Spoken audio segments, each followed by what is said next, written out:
മക്കളെ ഞാൻ ഈ മരം എൻ്റെ ഒരു ആവശ്യത്തിന് മുറിക്കാൻ വേണ്ടിയിട്ടാണ് ഞാൻ ഈ പാഴ്മരങ്ങൾ മുറിക്കുന്നത്. ഇത് മുറിച്ചെന്നറിഞ്ഞാൽ ഇനി ക്ലീറ്റൊക്കെ പടപടാ മുറിക്കാൻ തുടങ്ങും. എന്നെയാണ് ഏൽപ്പിച്ചിരിക്കുന്നത്. ഒരൊറ്റക്കണ്ണം മരം ഇവിടെ കണ്ടുപോകുന്നു. ആവശ്യമില്ലാത്തതല്ലാതെ അല്ല ആ തേക്കും ഈട്ടിയൊക്കെ ഉണ്ടല്ലോ, ഒരു കാരണവശാലും മുറിച്ച് മാറ്റരുത്. അവനെ കാണുന്നില്ലല്ലോ. അതൊരു ആവശ്യത്തിന് പോയതല്ലേ, അവരെ വിളിക്കാൻ വേണ്ടി പോയതല്ലേ. അവര് വരും. ആ ക്ലീറ്റസ് വന്നല്ലേ? അന്നോ? എന്താ ക്ലീറ്റ വൈകിയത്? അവരെവിടെ? ഞാൻ കുറച്ച് അവരെവിടെ? അവര് എന്താ പറഞ്ഞേ? നീ കാര്യം പറ. വന്നില്ലേ? അവര് വരൂല അമ്മ. അവര് വരൂലേ? എനിക്ക് പോവാൻ നേരമായി. എനിക്ക് പൈസ കാണാം ഇപ്പോഴ്. അവരെ വിളി, അല്ലെങ്കിൽ എന്തെങ്കിലും നിന്റെ തരിയുടെ എന്താ പറ്റില്ലാത്ത പറയാമോ? മിണ്ടല്ലേ? എന്തോന്നാണിത്? അവന്മാരെ ഒരുമാതിരി തല്ലിപ്പൊളി വേല കാണിച്ചത്. എന്തോന്ന്? ഇന്നലെ വൈകിട്ട് ഞാൻ വിളിച്ചത് എല്ലാം ഫിക്സ് ചെയ്ത് 5000 രൂപ ഓക്കെ പറഞ്ഞു. അങ്ങനെയാണ് ഞാൻ അമ്മയെ വിളിച്ച് പറഞ്ഞത്. രാവിലെ ഞാൻ അമ്മ മുറിക്കാൻ വരാൻ ചെയ്ത് അമ്മ പറയാം 3000-ത്തിനപ്പുറം അമ്മമാർക്ക് നോട്ടമില്ല. 3000 രൂപയ്ക്ക് എങ്ങനെ ഇത് കൊടുക്കും? 3000 രൂപയോ? അല്ലമ്മേ, 5000 രൂപ ഇന്നലെ പറഞ്ഞ് ഉറപ്പിച്ചതല്ലേ? അതല്ലേ ഉറപ്പിച്ചിട്ട് പിന്നെ ഇപ്പൊ 3000 ഒറ്റ രാത്രി കൊണ്ട് അങ്ങനെ മാറി പറഞ്ഞേ? ആരെങ്കിലും പറഞ്ഞു കൊടുത്തതാണ് നഷ്ടമാണ്, അത്രയും എടുക്കല് നഷ്ടമാണെന്ന്. ഒന്നാമത്തെ ക്ലീറ്റോ എന്ത് പണിക്ക് പോയാലും ഉണ്ടല്ലോ അത് നേരെ ആവൂല, എല്ലാത്തിനും മുടക്കായിരിക്കും. ഞാൻ ആത്മാർത്ഥമായിട്ട് അമ്മയ്ക്ക് വേണ്ടിട്ട് ചെയ്തതാണ്. ഇവിടെ ഈ ലോകത്തൊന്നും മലയാളികളൊന്നും ഉണ്ടായില്ലേ മരം മേടിക്കുന്ന? മലയാളികൾ വന്ന് കണ്ടിട്ട് 2000 രൂപയാണ് പറഞ്ഞത്. മലയാളികളെക്കാൾ എന്തെങ്കിലും മാന്യമായൊരു വില ഈ തമിഴന്മാർ പറയുന്ന പറഞ്ഞാണ് ഇവന്മാരെ വിളിച്ചു വരുന്നത്. ഇപ്പൊ മാന്യമില്ല, അപമാന്യമില്ല. ആ ഫോണിൽ തന്നെ ഞാൻ രണ്ട് വർത്താനം പറയാം. അങ്ങനെ തന്നെ ചുമ്മായിക്ക് വേണ്ടെങ്കിൽ ഞാനത് വേറെ ആരെങ്കിലും ആരെയും വിളിക്കണ്ട. എനിക്ക് ഇന്നിപ്പോ പോണം. നീ ആ ഫോണിൽ കൊണ്ട് 2 ദിവസം സാവകാശം തന്നെ ഞാൻ എനിക്ക് അമ്പലത്തിൽ വിളിക്കേണ്ട കാര്യമൊന്നുമില്ല. അവരെ വെറുതെ അവന്മാരെ വായിരിക്കണം. തമിഴന്മാരാണ് അവർ എന്തെങ്കിലും ഡാഡിയുടെ എന്തിനാണ് എപ്പോഴും എപ്പോഴും അമ്മ അമ്മ അങ്ങനെ പറയുന്നത്? ഇപ്പൊ മനസ്സിലായ ഇത് കണക്കുള്ള സ്വഭാവം. അതെ തങ്കം ചുമ്മായിക്ക് വിളിക്കേണ്ട അമ്മ. എന്തിനാ വിളിക്കേണ്ട കാര്യം? അവന്മാർക്ക് വേണ്ടെന്ന് ആവശ്യം നടക്കണ്ടേ? അവരുടെ തോന്നിയാസം നടന്നാ മതിയോ? ഹലോ, എന്താ നിങ്ങൾ എന്തോന്നാണ് ഈ മരം മുറിക്കാൻ വരാത്തത്? പറഞ്ഞ് ഫിക്സ് ചെയ്ത കാര്യമല്ലായിരുന്ന?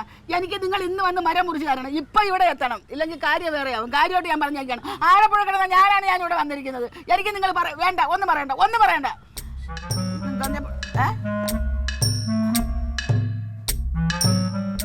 ഹലോ അണ്ണാച്ചി, എന്താ വരാഞ്ഞത്?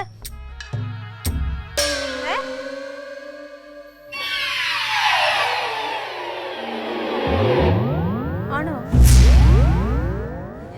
ഞാൻ തിരിച്ചു വിളിക്കാം. ആ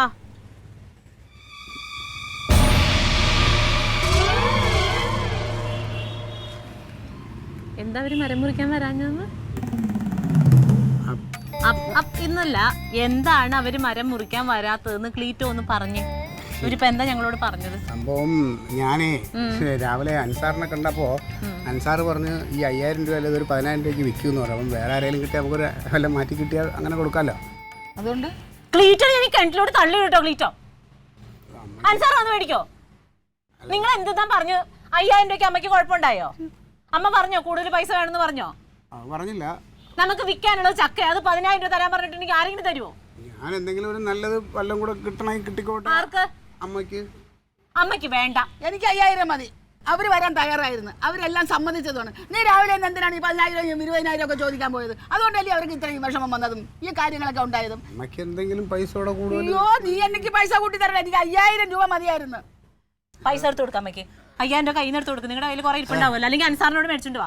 അൻസാറാണല്ലോ പുതിയ ബുദ്ധി ഉപദേശിച്ച ആള്. 2 ദിവസം കഴിഞ്ഞാൽ നമുക്ക് 10000 2 ദിവസം കഴിഞ്ഞിട്ട് അമ്മയ്ക്ക് പൈസ കിട്ടിയാൽ മതിയോ ക്ലീറ്റോ? ഞാൻ ഇനി എപ്പോഴും ആലപ്പുഴ എത്തണം? എനിക്ക് അമ്പലത്തിൽ കൊണ്ടുവന്ന് പൈസ എടുത്ത് രസീത് വാങ്ങിക്കണ്ടേ? നിന്റെ തരികിട എനിക്കറിയാം. ഈ മരം വെട്ടി വിൽക്കാതെ ഞാൻ ഇവിടെ നിന്ന് പോകണം, നിനക്കത് മറിച്ച് വിൽക്കണം. അതല്ലാതെ നിന്റെ ഉദ്ദേശം? ഒരു കാര്യം ഞാൻ പറഞ്ഞിരിക്കുകയാണ്. നീ ആ പോരാടത്തിൽ കാല് കുത്തിയ ഒരു ഇലയോ എന്തെങ്കിലും ഒന്ന് ചെയ്താൽ നിന്റെ കൈയും കാലും ഞാൻ വെട്ടും. കാര്യമായിട്ട് ഞാൻ പറഞ്ഞിരിക്കുകയാണ്. ആ മരം അവിടെ നിന്നോട്ടെ. ഇനി ഈ പൈസ എങ്ങനെ ഉണ്ടാക്കണം എന്നുള്ളത് എനിക്കറിയാം. നിന്റെ പെൻഷൻ കാശ് ഞാൻ അതിനെടുത്തിട്ട് കൊടുക്കാം. തീർന്നല്ലോ. ആ മരേ അങ്ങനെ അവിടെ നിന്നോട്ടെ, ആകുന്നിടത്തോളം വളർന്നോട്ടെ.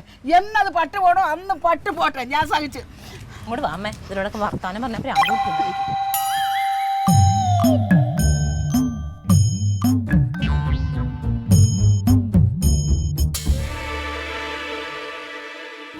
നിന്റെ ഗമ്മുമ്മ പറഞ്ഞത് കേട്ടില്ലേ? ഇനി ആ മരം ആരും മുറിക്കാൻ പാടില്ലെന്ന്. അതെ, ആ മരം മുറിക്കാതിരിക്കാൻ വേണ്ടി ഡാഡി മനഃപൂർവ്വം ഒപ്പിച്ച് വെച്ചൊരു തരികിടയാ. സന്തോഷമായ? വിഷമിക്കണ്ടല്ലേ, നിന്റെ അണ്ണാനും നിന്റെ ടട്ടമ്മയും മരം കൊത്തിയൊക്കെ കൂടും വീടുമില്ലാതെ ഇതിൽ അലയുന്നു. പക്ഷെ ഡാഡിക്ക് എന്നെ കാണാൻ അമ്മൂമ്മേരെ ഒരുപാട് വഴക്ക് കിട്ടിയില്ല, വിഷമമായ. ഡാഡിക്ക് ഇതൊക്കെ ഒരു പുത്തിരിയാണോ? ഡാഡി ഇതൊക്കെ സ്ഥിരം കേൾക്കണ സംഭവമല്ലേ. എൻ്റെ മോള് ഹാപ്പി ആയല്ലോ, ഡാഡിക്ക് അത് മതി.